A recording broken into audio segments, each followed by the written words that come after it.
Hello guys, welcome to my at cook channel.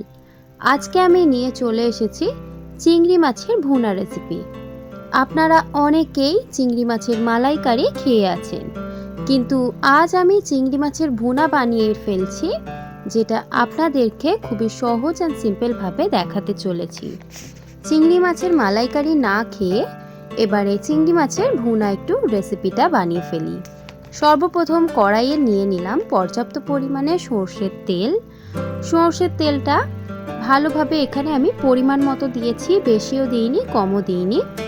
এবার এই তেলটাকে আমি কড়াইয়ের চারিদিকটা লাগিয়ে নিচ্ছি, যাতে আমাদের কোনো রকম মশলা কড়াইয়ের মধ্যে না ধরে।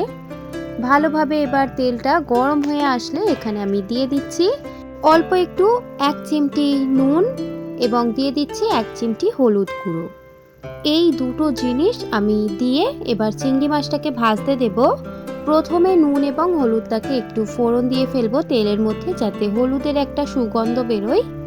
সুন্দরভাবে হলুদের যখন সুগন্ধ বেরিয়ে আসবে, সেই পর্যায়ে আমি এখানে দিয়ে দিচ্ছি ভালোভাবে বেছে নেওয়া চিংড়ি মাছ। অবশ্যই ধুয়ে নেবেন।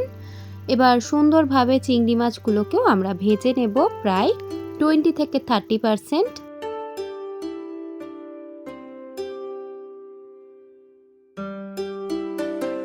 দেখুন, সুন্দরভাবে ভেজে নেওয়া হয়ে গেলে আমি এবার তুলে নিচ্ছি একটা পাত্রের মধ্যে। এবার এই তেলের মধ্যেই আমরা চিংড়ি ভুনাটা বানিয়ে ফেলবো। সুন্দরভাবে আমি একটা পাত্রের মধ্যে তুলে নিচ্ছি। দেখুন, এখানে আমার চিংড়ি মাছটা ভাজা তুলে নেওয়া হয়ে গেছে। এবার আমি এই সেম তেলের মধ্যে দিয়ে দিচ্ছি টমেটো, পেঁয়াজ এবং কাঁচা লঙ্কার একটা পেস্ট। এখানে আমি দুটো বড় সাইজের পেঁয়াজ ব্যবহার করেছি এবং একটা বড় সাইজের টমেটো এবং 2 থেকে 3টে পেস্ট কাঁচা লঙ্কা এবং চেরা কাঁচা লঙ্কা 2 থেকে 3টে। এবার ভালোভাবে তেলের মধ্যে নাড়াচাড়া করে পেঁয়াজটাকে কষিয়ে ফেলবো সুন্দরভাবে তেল বেরিয়ে আসা পর্যন্ত। যেহেতু পেঁয়াজটা পেস্ট করে নেওয়া, তাই কড়াইয়ের মধ্যে কিন্তু ধরে যাবে না। এখানে আমি এমনিই নাড়াচাড়া করেছি। তারপর আমি দিয়ে দিচ্ছি কয়েকটি মশলা। দিয়ে দিলাম নুন, স্বাদ পরিমাণে জিরে গুঁড়ো দিয়ে দিলাম 1 চা চামচ পরিমাণে, এবং এর মধ্যে আমি দিয়ে দেব কিছুটা গোলমরিচের গুঁড়ো। তারপর দিয়ে দিচ্ছি এখানে 1 চা চামচ আদা এবং রসুনের পেস্ট। ব্যাস এই কয়েকটি মশলা কষিয়ে নেব সুন্দরভাবে তেল বেরিয়ে আসা পর্যন্ত। সুন্দরভাবে নাড়াচাড়া করে তেল বেরিয়ে আসলে এখানে আমি দিয়ে দিচ্ছি 100 গ্রাম টক দই। টক দইটা ভালোভাবে চামচ দিয়ে ফাটিয়ে নিচ্ছি। ভালোভাবে এরম ফাটিয়ে নিলে সুন্দরভাবে কিন্তু মিক্স হয় পেঁয়াজের মধ্যে। এবার আমি সমস্ত 100 গ্রাম টক দইটা আমি দিয়ে দিচ্ছি এই পেঁয়াজের পেস্টের উপর। এবার ভালোভাবে দিয়ে সম্পূর্ণটা নাড়াচাড়া করে আবারও কষিয়ে নেব তেল বেরিয়ে আসা পর্যন্ত।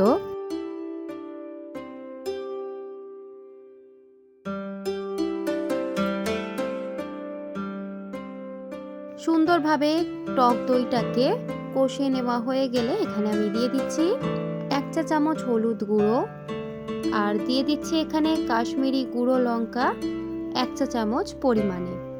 ব্যাস এই কয়েকটি ঘরোয়া মশলা এই পর্যায়ে দিয়ে দেব। এবার ভালোভাবে নাড়াচাড়া করে আবারও কষিয়ে নেব। সুন্দরভাবে কষিয়ে নেওয়া হয়ে গেলে জল দিয়ে তারপর এখানে আমি দিয়ে দিচ্ছি তেল বেরিয়ে আসলে ভেজে রাখা চিংড়ি মাছ। এবার সুন্দরভাবে চিংড়ি মাছটাকেও 1 থেকে 2 মিনিট ভালোভাবে কষিয়ে নেব।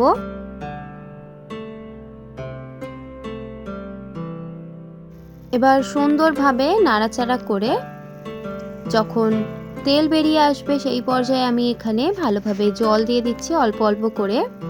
এবার জল দিয়ে ঢাকা দিয়ে আমরা ফুটতে দেব প্রায় 10 থেকে 15 মিনিট।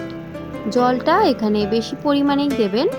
প্রথমে অল্প করে দিয়েছি, তারপর আমি পরিমাণ মতো জল দিয়ে এবার ঢাকা দিয়ে ফুটিয়ে নেব 10 থেকে 15 মিনিট।